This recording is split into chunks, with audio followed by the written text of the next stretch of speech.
Esta série é uma série que vai falar sobre como podemos edificar a nossa casa, a nossa família, sobre a rocha que é Jesus. Quero começar lendo uma frase de G.K. Chesterton, um dos grandes pensadores do século XX, um homem cristão dos mais brilhantes. Ele disse assim: a coisa mais extraordinária do mundo é um homem comum, uma mulher comum e seus filhos comuns. Deus fez de maneira que pessoas comuns se unissem em torno de algo extraordinário, que é a família. Uma família, para ser extraordinária, não tem que ser composta por pessoas extraordinárias, ao contrário, por pessoas comuns, que quando estão juntas, edificando aquilo que Deus instituiu, a família, vão construir coisas extraordinárias. A família de fato é uma instituição divina, não foi criada por homens, não foi criada por sistemas sociais, filosóficos, econômicos. A família foi criada por Deus. Mas a verdade é que hoje o mundo está lutando contra a família. A família recebe ataques de todas as maneiras. Ataques ideológicos, ataques psicológicos, ataques sociais. A própria estrutura da sociedade hoje é contrária à família. Ela existe de maneira a separar a família e não a promovê-la. A família é um lugar onde nós encontramos aconchego, sentimento de pertencimento, onde encontramos proteção, onde encontramos amor incondicional. Mas quem é que defende a família nos dias de hoje? Quem pode protegê-la contra este avanço maligno, contra o inferno que se levanta contra ela? É sobre isso que eu vou lhes pregar hoje. O título da primeira mensagem da série é A Proteção da Família. E eu quero começar lendo o texto de Mateus, ao texto a partir do qual nós vamos refletir, capítulo 16, versículos 13 a 18, que diz o seguinte: indo Jesus para os lados de Cesareia de Filipe, perguntou aos seus discípulos: quem diz o povo ser o Filho do Homem? E eles responderam: uns dizem João Batista, outros Elias, e outros Jeremias ou algum dos profetas. Mas e vós, continuou ele, quem dizeis que eu sou? Respondendo Simão Pedro, disse: tu és o Cristo, o Mashiach, o Messias, o Filho do Deus vivo. Então Jesus lhe afirmou: bem-aventurado és, Simão Barjonas, porque não foi carne e sangue que te revelaram, mas meu Pai que está nos céus. Também eu te digo que tu és Pedro, e sobre esta pedra edificarei a minha igreja, e as portas do inferno não prevalecerão contra ela. Queridos, nesse texto a gente vê aqui três verdades muito importantes que eu quero apresentar antes de começar a pregar. A primeira verdade é o próprio significado da palavra igreja. Igreja no grego é eclesia. Eclesia significa uma assembleia de pessoas, uma reunião de pessoas. Portanto, ainda que haja o contexto de igreja espiritual, a igreja, ela precisa ser um ajuntamento de pessoas. O texto diz que Deus mandou Jesus para nos salvar, mas quando Jesus volta para a presença de Deus, Ele deixa na terra a igreja, uma reunião de pessoas que foi o Senhor que criou. Diga para a pessoa do teu lado: a igreja é de Jesus e de ninguém mais. Por isso, quando alguém ataca a igreja, está atacando a igreja que é de Jesus. Quando você ataca a igreja, você não está atacando pessoas, você está atacando uma instituição que Jesus criou. E se Ele criou, é porque é importante. E se é importante, que Jesus disse que é importante, então é fundamental. Hoje nós temos no Brasil aproximadamente 12 milhões de pessoas chamadas cristãs, que são chamadas de desigrejadas, porque acreditam que podem viver o cristianismo pleno sem vir à igreja, sem participar da igreja, sem fazer parte da igreja. Isso é um grande engano, irmãos. A igreja é fundamental, ela não é opcional. Eu não conheço uma pessoa fora da igreja que esteja vivendo o cristianismo plenamente. Eu não conheço uma pessoa fora da igreja que esteja crescendo espiritualmente. Todos que se distanciam da igreja começam a minguar, a enfraquecer, e muitos podem até morrer. A segunda reflexão que eu faço ainda antes de começar a pregação é que a igreja é do Senhor. Primeiro, igreja significa uma reunião de pessoas. Segundo, é do Senhor. E terceiro, Jesus fala claramente que quem enfrenta o inferno, quem vai até as portas do inferno para derrotar o inferno, é a igreja. Não é uma vida individual, não é uma família individual fora da igreja. Portanto, a maior proteção para uma família nos dias de hoje é fazer parte de uma igreja que tem o poder, a unção, a autoridade para invadir o inferno.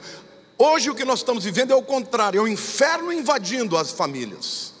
Mas quando as famílias estão fazendo parte da igreja, elas estão empoderadas, fortalecidas, alimentadas, preparadas para enfrentar o inferno. E ao invés do inferno bater as portas da sua casa, você vai bater as portas do inferno, porque o chamado de Deus é que a família invada o inferno e seja instrumento de transformação. A prova disso que eu estou falando aqui no livro de Hebreus, capítulo 10, verso 25. A igreja cristã de hebreus, de judeus, era uma igreja especificamente de judeus, estava enfrentando uma grande perseguição, e muitos estavam esfriando, deixando de ir à igreja. Olha o que a Bíblia diz lá em Hebreus 10, 25. Não deixemos de congregar-nos, como é costume de alguns, antes façamos admoestações, e tanto mais quanto vedes que o dia se aproxima. Quanto mais perto da volta do Senhor, mais o inferno recrudescerá, se levantará para destruir os cristãos. E Paulo, muito provavelmente Paulo, quem escreveu essa carta, diz: não parem de ir à igreja, não parem de congregar, vocês precisam da igreja. Amém, irmãos? Assim como uma família é fundamental para que uma pessoa se desenvolva e cresça, uma criança nasce totalmente indefesa. Na família ela vai receber alimento, proteção, ensino, cuidado, e a criança vai crescendo até um dia se tornar madura, adulta. Da mesma forma, na igreja nós temos a família de Deus. Aqui existem pais espirituais, aqui existe alimento sólido que é a palavra de Deus, aqui existe socialização, irmãos e irmãs em Cristo, pessoas que podem nos ajudar a crescer, que podem nos ajudar a vencer as nossas limitações. Na igreja nós chegamos à plenitude e à maturidade da vida espiritual. Quando a palavra de Deus fala sobre os dons que foram deixados para a igreja, ele fala de apóstolos, profetas, pastores, mestres, evangelistas. Para quê? Para a edificação dos santos. Edificar é crescer. A igreja é o instrumento de Deus para a sua edificação, para que você saia da meninice e chegue à maturidade da vida espiritual. Amém? Querido, um bom médico te livra do hospital. Um bom advogado te livra da cadeia. Uma boa igreja te livra do inferno. A igreja é muito importante. A família não estará protegida dos ataques do inferno se não estiver ligada à igreja. Entretanto, uma família enraizada na igreja, as portas do inferno não prevalecerão contra ela. Amém? E eu quero dizer algo para vocês: a igreja é uma reunião de pessoas locais. Eu já preguei no mundo inteiro, irmãos, em diversos países. Já preguei na Inglaterra, já preguei na Itália, já preguei nos Estados Unidos, já preguei em outros lugares do Brasil. Mas não existe nenhum lugar do mundo que eu tenho mais vontade de estar do que aqui. Porque esta é a minha família, este é o meu povo, estas são as minhas ovelhas. Existe algo na igreja local que em nenhum outro lugar existe.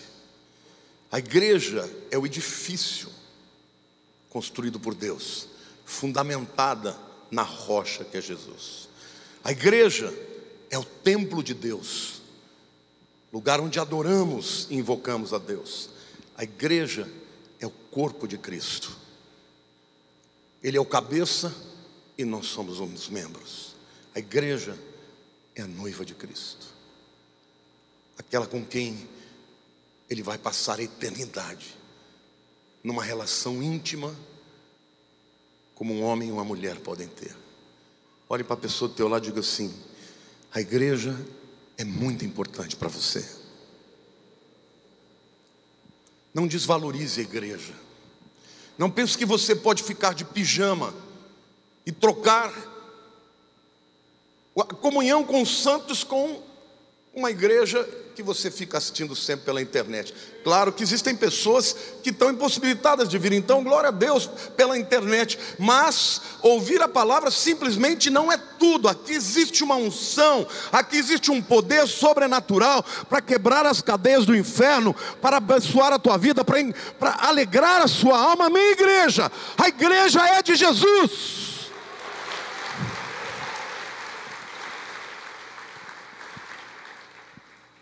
E a proteção que a igreja nos dá, ela acontece pelo poder de transformação que existe na igreja. E agora eu vou começar efetivamente a trazer as reflexões que fazem parte do corpo da minha mensagem. A primeira transformação que existe na igreja é a transformação de vidas. E aqui nós temos a transformação na vida de Pedro. Jesus faz uma pergunta aparentemente inocente: o que as pessoas estão falando de mim, né? A gente sempre quer saber o que as pessoas estão falando da gente. E aí os discípulos começaram a falar. Uns dizem que é João Batista, outros dizem que é Elias, outros dizem que é Jeremias, ou os outros profetas. Tudo bem, mas e vocês, o que dizem? Os discípulos se calaram. E naquele momento Pedro tem uma revelação. Ele diz: tu és o Messias. Porque a palavra Christos é a palavra grega que traduz a palavra hebraica Mashiach. Você sabe quem é o Mashiach? O ungido, aquele que virá um dia para governar o mundo. A unção nasceu com a autorização para alguém reinar. Os reis recebiam a unção dos profetas. Jesus é o ungido de Deus para salvar o mundo e para ser Senhor do mundo. Amém? Então Pedro falou: tu és o Mashiach, tu és o Messias, tu és o Cristo, como está na nossa versão. E aí Jesus então diz: bem-aventurado Simão Barjonas, porque não foi a carne e o sangue que te revelaram, mas o meu Pai dos céus. Em seguida, o que ele diz? Ele diz assim: também eu te digo, como consequência dessa revelação, tu és Pedro. A palavra Petros significa pedregulho. E é interessante, quem foi comigo a Israel, esteve lá em Cesareia de Filipe, sabe que Jesus declarou isso diante do Monte Hermon. É uma rocha extraordinária. Estou vendo a Rosana, lembra desse momento lá? Uma rocha. Jesus olha para a rocha, diz assim: Pedro, tu és uma pedrinha, e sobre esta rocha, e aponta para o Monte Hermon, está fazendo uma metáfora, eu edificarei a minha igreja, e as portas do inferno não prevalecerão sobre ela. O que Jesus está dizendo para Pedro é o seguinte: Pedro, você recebeu uma revelação de Deus, de que eu sou a rocha, porque ele diz, tu és o Cristo. Como você recebeu essa revelação de que eu sou a rocha, você se tornou uma pedra. Simão, você era fraco como areia, agora você é duro e forte como a rocha. Por quê? Porque você reconheceu que eu sou o Messias na sua vida. Amém? E aí ele diz em seguida: por isso você não é mais Simão, fraco como areia, você é duro como a rocha, você é Pedro, e muitas outras pedras como você se juntarão, e as portas do inferno não prevalecerão contra a minha igreja. Você pode aplaudir o Senhor, igreja?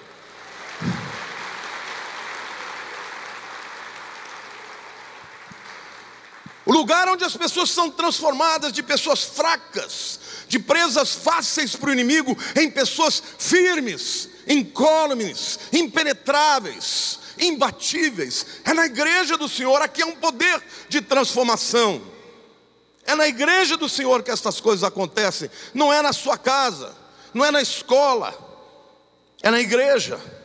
A verdade é que hoje, irmãos, as pessoas estão trocando o ensinamento da igreja pelos ensinamentos das escolas, que são ensinamentos anticristãos. Nós vivemos na era do anticristo, porque hoje não se ensina mais às escolas os princípios de ética, de moral e de espiritualidade que a visão judaico-cristã trouxe para o mundo. Hoje as nossas escolas ridicularizam, abominam, e são literalmente homens e mulheres colocados pelo inferno ali para tirar as pessoas de Deus, para lançar incredulidade nas suas mentes.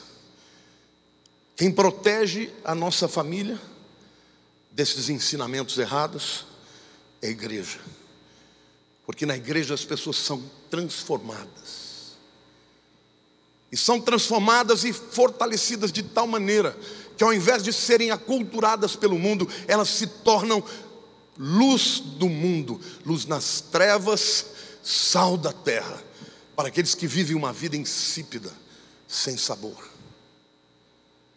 Então, no diálogo que nós lemos com Jesus, a gente percebe claramente que é na igreja e na revelação do Cristo que as pessoas serão transformadas.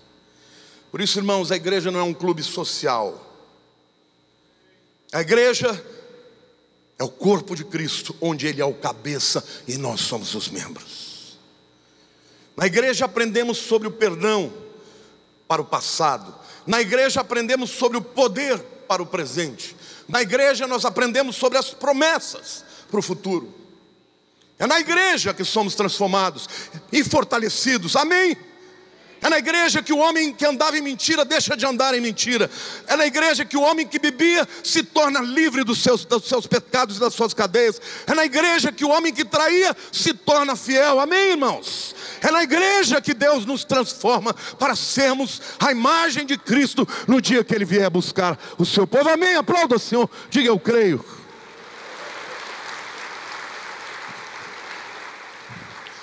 Saiba de uma verdade: em nenhum lugar do mundo nós encontramos esse poder. Nenhum lugar do mundo. A prova disso, irmãos, ao longo da história, muitas organizações para-eclesiásticas, já ouviu falar sobre isso?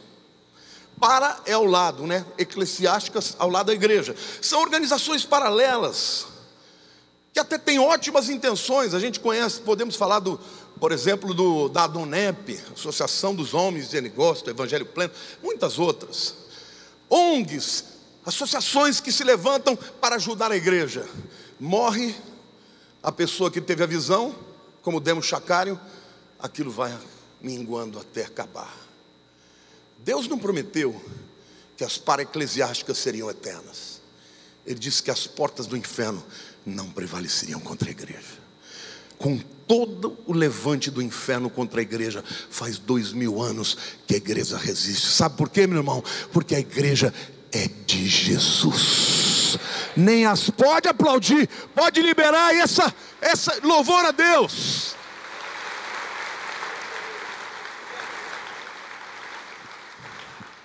Nós hoje vivemos no Brasil um tempo de privilégios, de liberdade. Você vem a uma igreja bonita, confortável, aconchegante.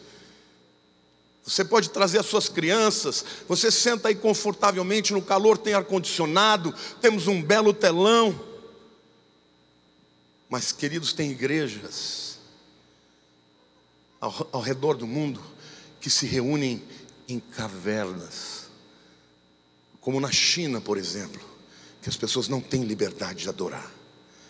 E as pessoas às vezes têm que andar 10, 20 quilômetros no meio do mato para se juntar a uma igreja, para adorar o Deus vivo.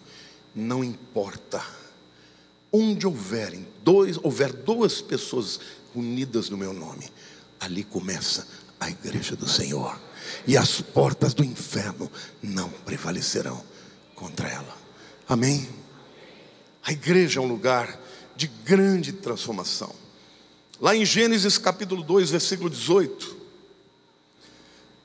quando Deus cria o homem, Ele fala de algo muito interessante que diz respeito à nossa identidade, às características que nos foram passadas por Deus. Nós somos seres gregários, seres sociais. A Bíblia diz assim: disse mais o Senhor Deus: não é bom que o homem esteja só.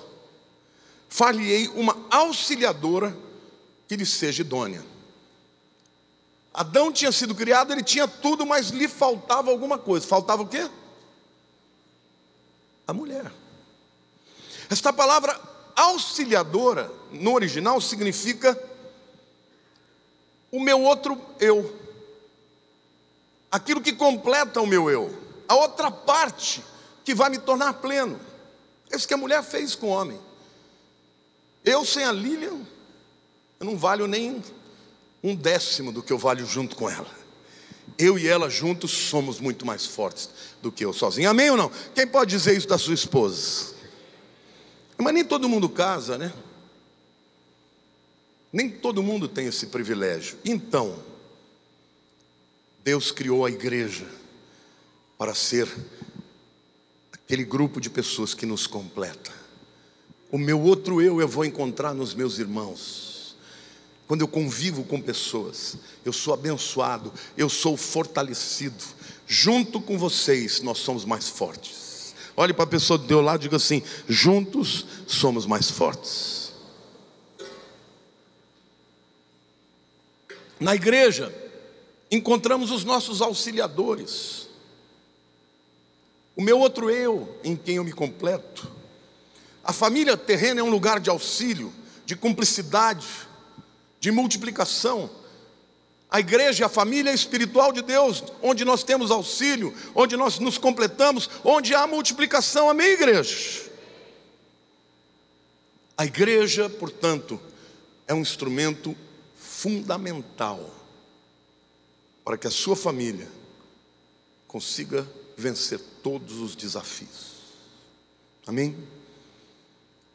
Os pecados, os desafios financeiros, os desafios psicológicos. Na igreja, nós nos transformamos em pessoas melhores. Quando você vê os menininhos aqui se apresentando, né, no departamento do recreio, você fala: ai, que bonitinho. Algumas pessoas até vão dizer assim: nossa, mas que coisa chata, para que isso? Pode notar, jovens que nasceram e cresceram na igreja, eles se destacam em qualquer lugar. Porque aqui eles aprenderam a falar em público, aqui eles aprendem a se relacionar como se deve, aqui eles aprendem a honra. E o jovem que cresce na igreja, quando ele vai para a vida, ele não tem só armas intelectuais que ele recebeu nas escolas, ele tem armas psicológicas, emocionais, espirituais, e se tornam líderes brilhantes, que vencem todos os desafios da vida. Amém, igreja? Amém, igreja?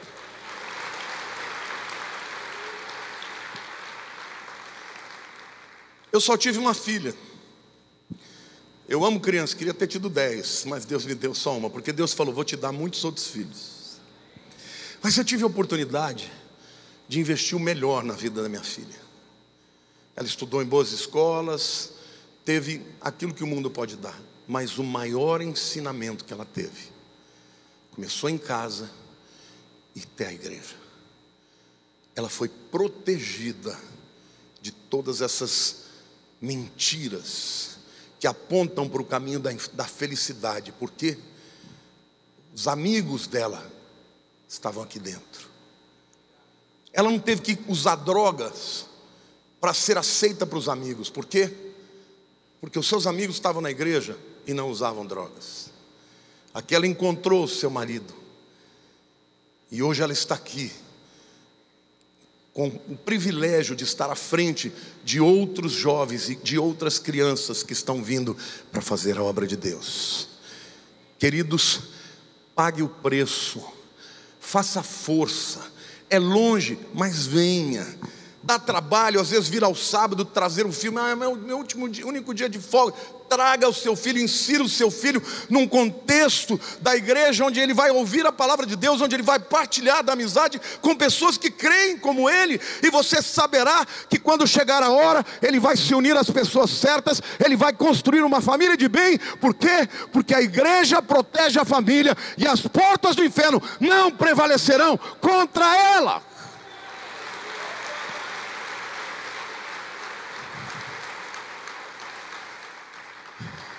Você que me vê pela internet, muitas pessoas me veem pela internet e têm me dito, pastor, você tem alimentado a minha vida. As suas palavras têm feito diferença na minha vida. Eu fico muito feliz por isso. Mas eu quero te dizer uma coisa, meu querido. Se você estiver fora da igreja, você nunca receberá a plenitude do poder de Deus simplesmente ouvindo uma palavra pregada na internet. Procure uma igreja. Não existe igreja perfeita. Esta não é uma igreja perfeita. Mas a igreja, como conceito, é perfeita porque foi Deus quem criou. Então não acredite, pode aplaudir. Hoje é dia de você sair daqui transformado.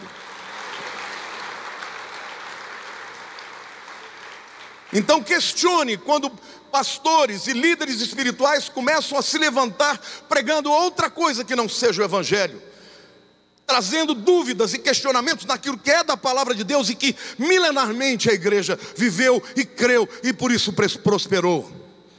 A igreja é a família de Deus e portanto na igreja, na família de Deus, a ordem que vai dirigir aquela casa é a ordem do nosso Pai Celeste e nós devemos obedecê-la se queremos prosperar, amém? O melhor de Deus para a sua família é encontrado na igreja. Segunda transformação que eu apresento nesse texto agora é a transformação através da cruz de Cristo. Quando Pedro teve a revelação de que Jesus era o Messias, ele ainda não teve a revelação completa. Tanto é que, ainda que ele estivesse à frente dos outros discípulos que não faziam a menor ideia quem era Jesus, ele sabia que Jesus era o Cristo, o Messias. Mas ele não sabia que para que o poder se completasse, havia necessidade da cruz. A prova disso que quando Jesus começa a falar sobre a cruz, ele fala, de maneira nenhuma nós vamos deixar que o Senhor morra. E Jesus falou, arreda-te de mim, Satanás. Quer dizer, o camarada falou pelo Espírito no começo e terminou falando pelo demônio. Conhece gente assim? Começa no Espírito e termina na carne. Porque Jesus sabia que sem a cruz, não haveria ressurreição, não haveria transformação, amém? Eu quero ler um texto e usar aqui de algumas figuras para tornar mais claro para vocês. Mateus 4,35 diz assim: naquele dia, sendo já tarde, disse-lhe Jesus, passemos para outra margem. E no original a palavra é cruzemos para o outro lado. Você sabe que, se você continuar lendo a história, vocês vão entender que Jesus está com os discípulos no barco, e ele sai de um lado para outra margem, ele cruza para outra margem. Mas ele sabia que no meio do caminho haveria uma grande tempestade. E quando eles estão passando, Jesus dorme, adormece, e a tempestade vem, e o barco começa a ter problemas de afundar, e os discípulos falam: Senhor, você não se importa, nós vamos morrer.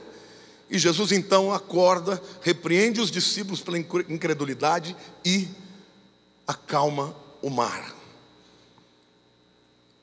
Alguns segredos aqui, irmãos. Os discípulos aqui representam a família de Deus. A travessia representa a vida.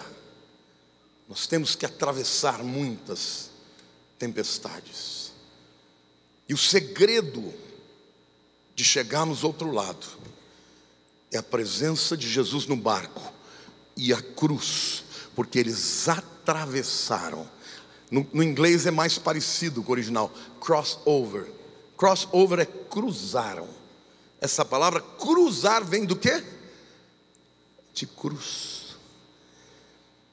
Vejam que coisa interessante, irmãos. Porque a cruz, ela é na verdade duas madeiras postas de maneira transversal. Jesus foi crucificado com seus braços de maneira horizontal, sim ou não? Representa que através da sua morte ele estaria unindo os homens aos outros homens. Mas a madeira vertical fala que na morte de Jesus ele está unindo os homens da terra ao Pai que está nos céus. Todos nós, se queremos ter uma vida de vitórias, se queremos cruzar em segurança os mares da vida, precisamos de pessoas. Diga, a igreja é um grupo de pessoas. Precisamos de Jesus. Diga, Jesus é o meu Salvador. E precisamos da cruz. Diga, a cruz é a morte do Senhor. Aonde esse poder acontece? Na igreja. Eu fico pensando, aquela grande tempestade, devia ter outros, devia não, com certeza, tinha muitos outros barcos no mar da Galileia. O que aconteceu com eles? Aqueles que não estavam no barco de Jesus e não tinham a segurança da cruz de Jesus, muitos naufragaram. Talvez não todos, porque nem todas as tempestades da vida vão te levar ao naufrágio.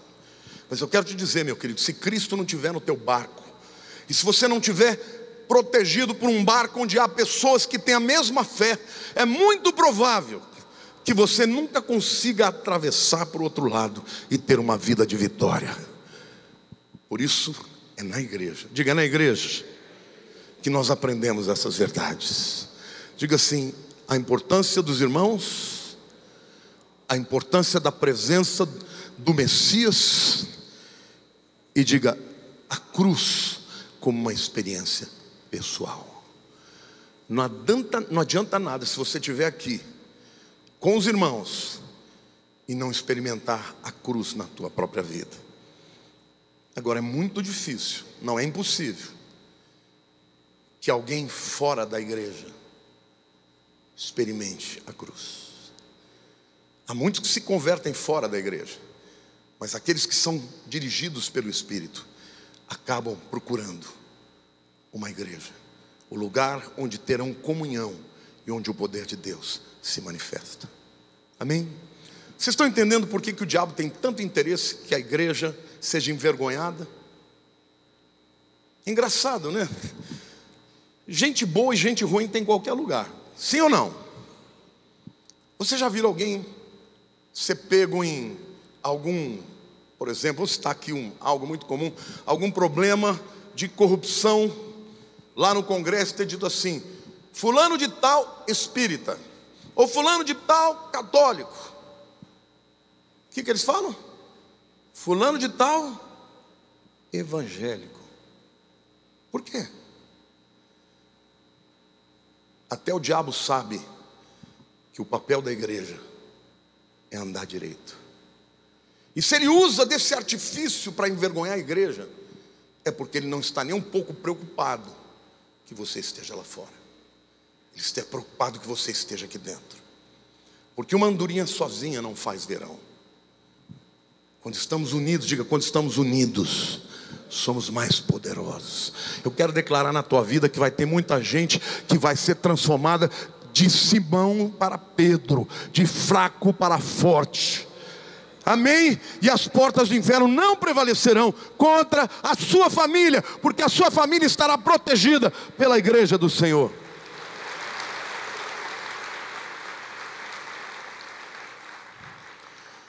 Quero contar uma outra história, esta do Velho Testamento. Está lá em 2 Reis, capítulo 6, versículos 1 a 7. Antes de eu ler o texto, preciso explicar. Era muito comum naquela época existir as escolas de profetas. Então Elias tinha os seus seguidores. Quando Elias foi levado ao céu sem morrer, Eliseu ficou no seu lugar. Eles tinham os seus seguidores. E os seguidores aumentavam. Então chegaram a ele e lhe propuseram fazer ali uma construção onde eles pudessem ter uma sede, onde eles pudessem voltar sempre que eles terminassem o seu chamado ou aquela missão que eles haviam cumprido. O texto diz assim: disseram os discípulos dos profetas a Eliseu: eis que o lugar em que habitamos contigo é estreito demais para nós. Vamos, pois, até o Jordão. Tomemos de lá, cada um de nós, uma viga e construamos um lugar em que habitemos. Respondeu ele: ide. Disse um: serve-te de ires com os teus servos. Ele tornou: eu irei. E foi com eles. Chegados ao Jordão, cortaram madeira. Sucedeu que enquanto um deles derrubava um tronco, o machado caiu na água. E ele gritou e disse: ah, meu senhor, porque era emprestado. Perguntou o homem de Deus: onde caiu? Mostrou ele o lugar. Então Eliseu cortou um pau, uma madeira, e lançou-o ali, e fez flutuar o ferro. E disse: levanta-o. Estendeu ele a mão e o tomou. Aqui a gente tem algumas lições muito interessantes. Existe um ditado no inglês que faz muito mais sentido no português, por causa até da rima. Diz assim: before anything ever gets lost, it first gets loose. Significa literalmente: antes que qualquer coisa se perca, antes ela se libera, fica livre.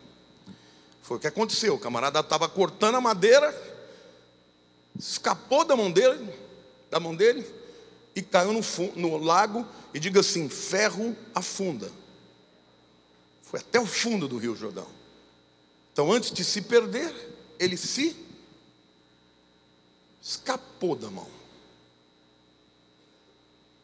É assim que uma família se perde. Primeiro, ela começa a escapar das mãos. É assim que os filhos se perdem.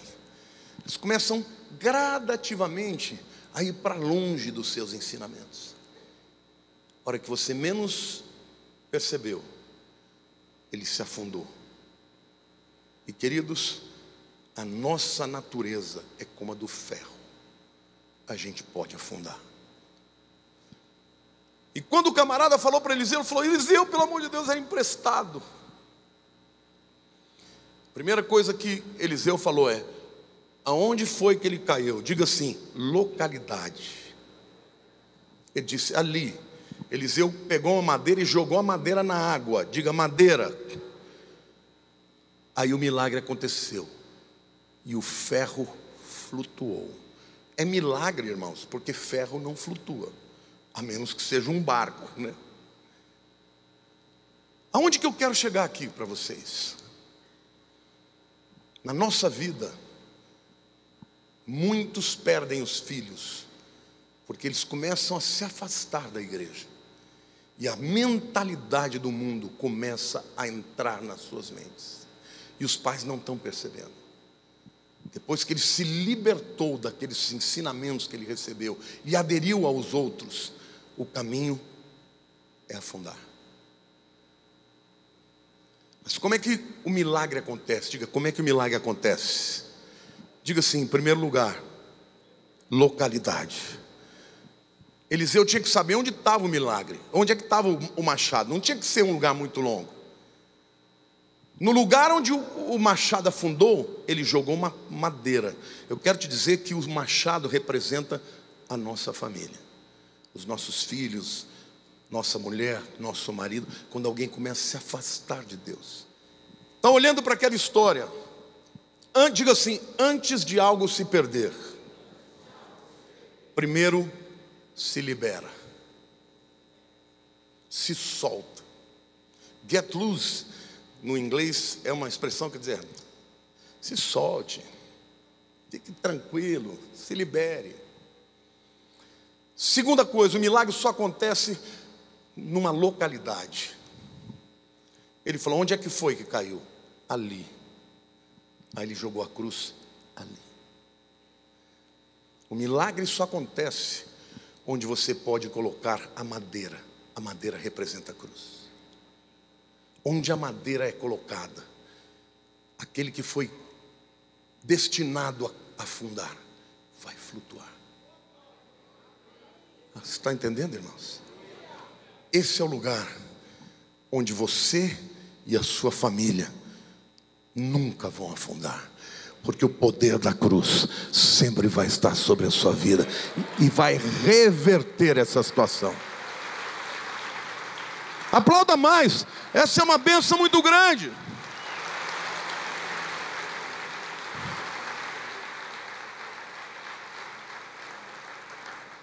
Aonde o machado caiu, ele afundou. Talvez haja uma área na sua vida ou na sua família que está afundando.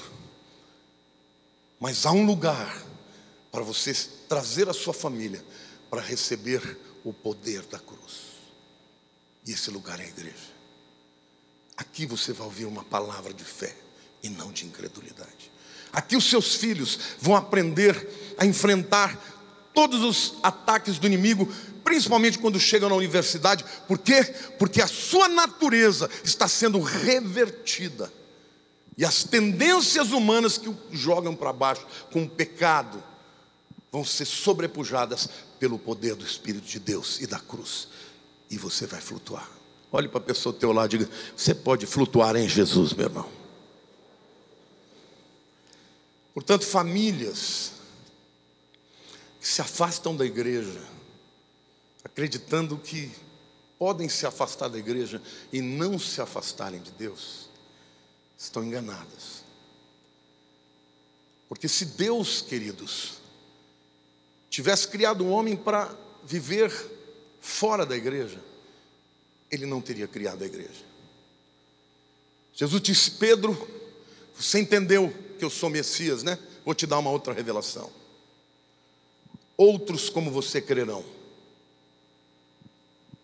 Nesta revelação de que eu sou Messias. Só que é o seguinte: eu estou criando um novo corpo, um grupo de pessoas, uma eclesia, uma assembleia de pessoas que se juntam, e essas pessoas serão fortalecidas, como você, e as portas do inferno não prevalecerão contra a minha igreja.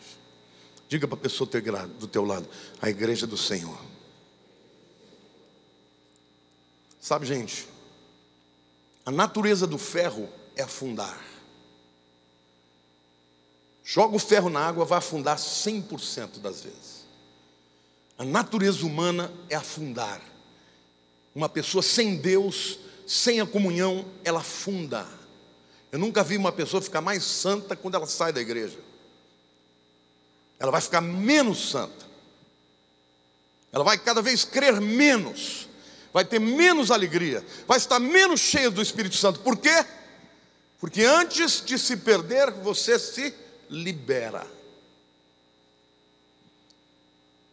Esta palavra é muito importante para a tua vida. Não há igrejas perfeitas. E quando o inimigo quer roubar alguém, ele começa a apontar os defeitos. E há defeitos. Eu te pergunto: você é perfeito? Gente, tem dia que a gente levanta, que a gente não gosta nem de olhar no espelho. Você já falou alguma vez assim: meu Deus do céu, estou tão irritado que eu não estou nem me aguentando? Eu não tenho. Nós somos imperfeitos. A igreja não é importante, não é muito importante porque as pessoas são perfeitas. A igreja é muito importante porque o Senhor, que é perfeito, está no meio delas. E onde Jesus está, Ele transforma as pessoas. E o testemunho das pessoas transforma outras pessoas. Então não faça o papel do inimigo. Não fale mal de igreja. Fale mal do inferno. Quando você começa a falar mal da igreja, você está fazendo jogo de quem? Eu fico triste quando eu vejo pastores na internet falando mal da igreja. Que papel para quem que eles estão defendendo, irmãos? Estão defendendo o viés do inferno. Eles querem tirar as pessoas da presença da igreja, porque na igreja o poder de Deus se manifesta. A igreja nasceu com o poder do Espírito Santo. E novamente eu quero dizer, o Espírito Santo iria vir. Jesus foi visto por 500 pessoas, e para todas elas ele disse: vocês fiquem em Jerusalém, aguardando do alto serem revestidos de poder. Só 120 estavam naquele dia. Só 120 receberam o poder do Espírito Santo. Ali nasceu a igreja. Os que não estavam ali não foram revestidos de poder. O poder de Deus tem localidade. Olhe para a pessoa do teu lado e diga: na igreja há poder. Queridos, a igreja nasce no poder do Espírito Santo, subsiste pelo poder da palavra, enfrenta o inferno até os últimos dias da sua vida e da sua existência. No dia do arrebatamento, o mundo perderá a maior bênção que já existiu nesses últimos 2 anos, porque a igreja do Senhor será levada da terra, e aí o mundo estará à mercê de Satanás, porque o poder de Deus, o testemunho dos santos já não estará na terra. Amém, igreja? Você e eu, quando estamos na igreja do Senhor, somos instrumentos poderosos de transformação. Amém? Olhe para a pessoa do teu lado e diga assim: fique firme na igreja, e Deus vai restaurar a tua família, vai restaurar os seus filhos. Amém? Se você é alguém que tem filhos fora da igreja, fique firme. Fique firme, brilhe a luz de Jesus, porque no tempo oportuno eles voltarão. Aconteceu na minha vida. Eu fui criado na igreja. Quando vim para São Paulo aos 13 anos, fui a uma igreja porque minha mãe pediu, a Igreja Batista de Perdizes. Um mês ali, nenhum jovem veio conversar comigo. Tudo que eu queria era isso. Fui para o mundo, mas eu era dele. E Deus foi me buscar, e Deus vai buscar os seus também, porque aqueles que são seus são deles também. Amém? Você pode aplaudir o Senhor? Glória a Deus.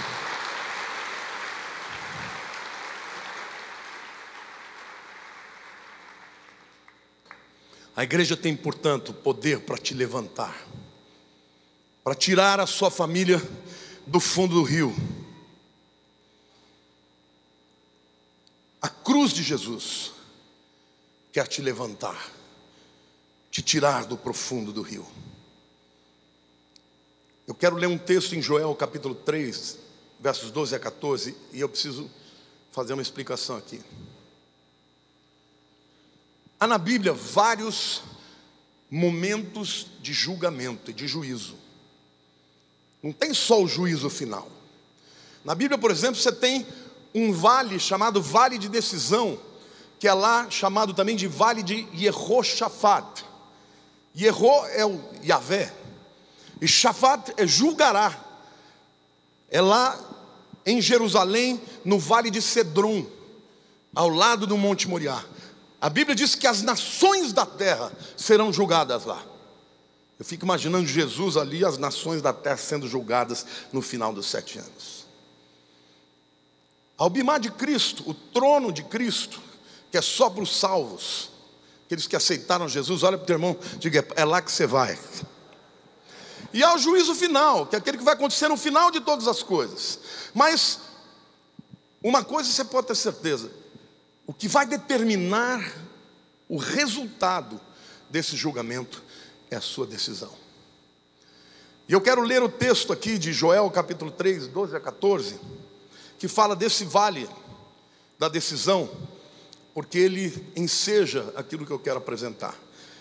Levantem-se as nações e sigam para o vale de Josafá, porque ali me assentarei para julgar todas as nações em redor. Lançai a foice, porque está madura a seara. Vinde, pisai, porque o lagar está cheio. Os seus compartimentos transbordam, porquanto a sua malícia é grande. Multidões, multidões no vale da decisão, porque o dia do Senhor está perto, no vale da decisão.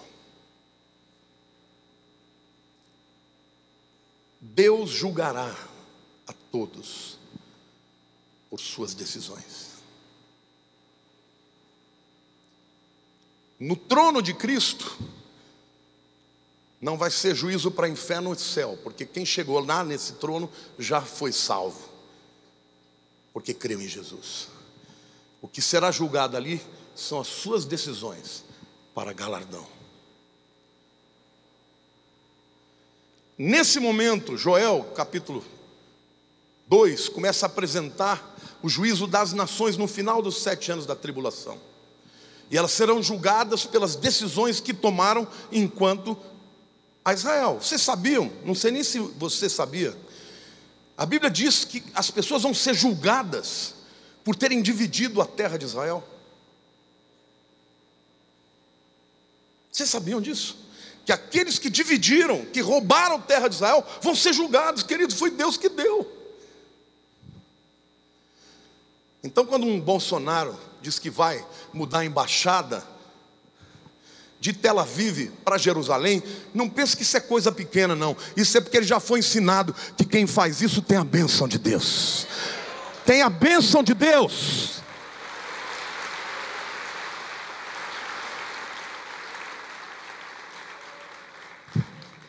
Agora, o que significa isso, irmãos? Quando Israel nasceu de novo no dia 14 de maio de 48, foi segundo uma decisão da ONU que não foi aceita pelas nações. Por isso veio a guerra da independência. Quase 2 anos em que os judeus ali foram avassalados, mas o poder de Deus era tão grande que um grupo de pessoas que não tinha armas, que não tinha treinamento, ganhou, irmãos. O Deus que fazia milagres no passado faz hoje. E Deus falou: quando vocês forem lá de novo, nunca mais, diga nunca mais, vocês sairão de lá. Pode vir com todas as armas do Irã e da terra, que aquela terra nunca mais sairá das mãos do povo judeu. Tem gente que fala: por que você defende tanto o judeu? Porque eu não sou louco. Se Deus falou que tem uma bênção para quem abençoa, eu abençoo mesmo. Se você não quer, problema seu. Agora, por que então é tão importante? Porque quando Israel foi estabelecida como nação, queridos, o mundo não reconheceu. E disseram: então nós vamos botar nossa embaixada, porque o Estado de Israel existe. E os países queriam ter negócio, queriam ter relações. Eles então falam: nós não aceitamos Jerusalém, mas aceitamos Tel Aviv. Até porque nos primeiros anos, Jerusalém não estava na mão do povo judeu. Até 67, 48, 67 estava com a Jordânia.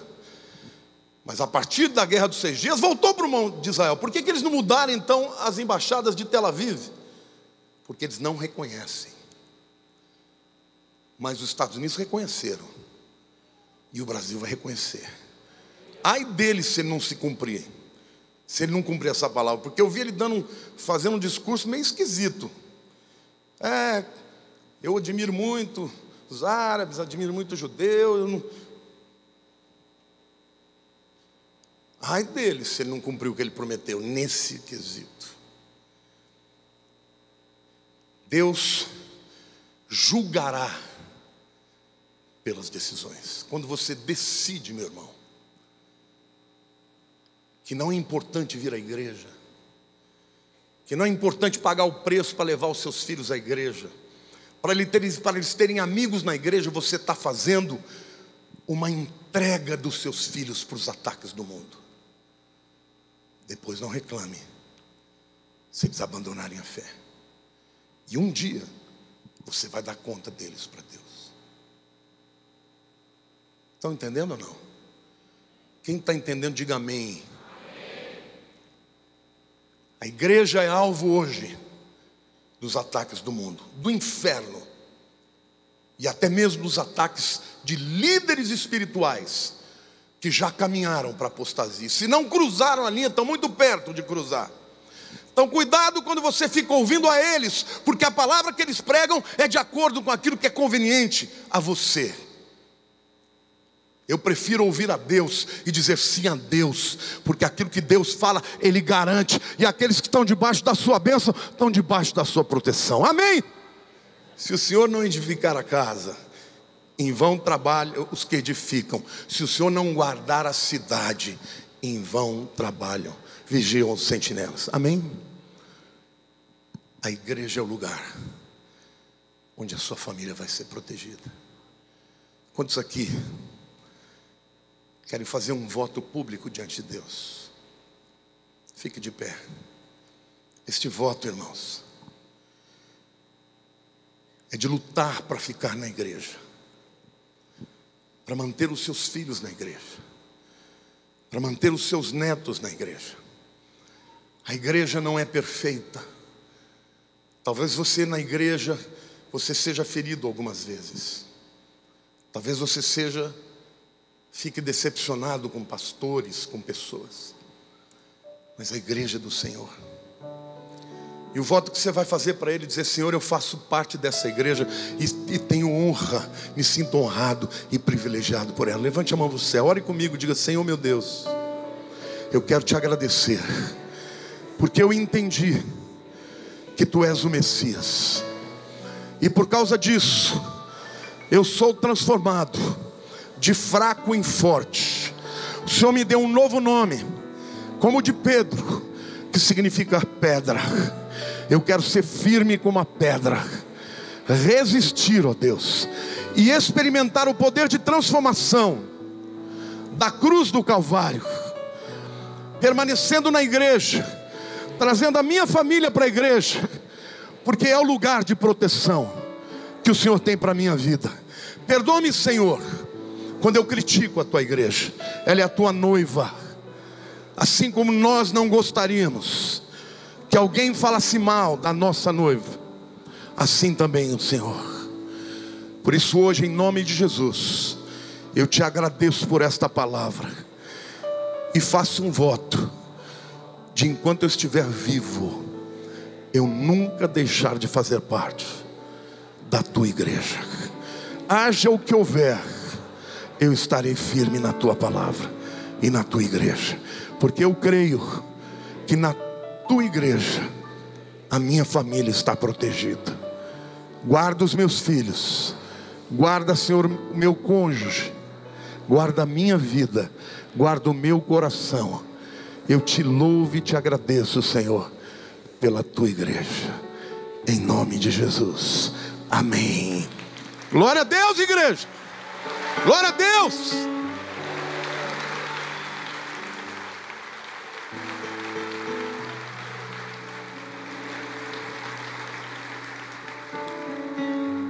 A igreja não é uma instituição humana. Um ajuntamento de pessoas que colocam uma placa é uma instituição humana. Mas quando essa instituição invoca o Senhor da igreja para estar entre ela, e quando esta instituição obedece a Sua palavra, ela se torna a família de Deus. Nós Te agradecemos, Senhor, pela Tua igreja. Te agradecemos pela Igreja Batista Palavra Viva. Ela nasceu no Teu coração. Te agradecemos, Senhor, por todos aqueles que se juntaram a nós, por aqueles que se converteram aqui, por aqueles que cresceram e foram fortalecidos aqui. Te agradecemos por todos os que já estão na Tua presença na glória, Senhor. E nós Te pedimos que, Senhor, os que estão distantes, talvez porque tenham sido feridos ou enganados pelo inimigo, que o Senhor os traga, Senhor, e os restaure, com a graça do nosso Senhor Jesus Cristo, o amor de Deus, o nosso Pai, e as eternas consolações do Espírito Santo. que sejam com todo o seu povo, todos os dias, até o fim. Amém.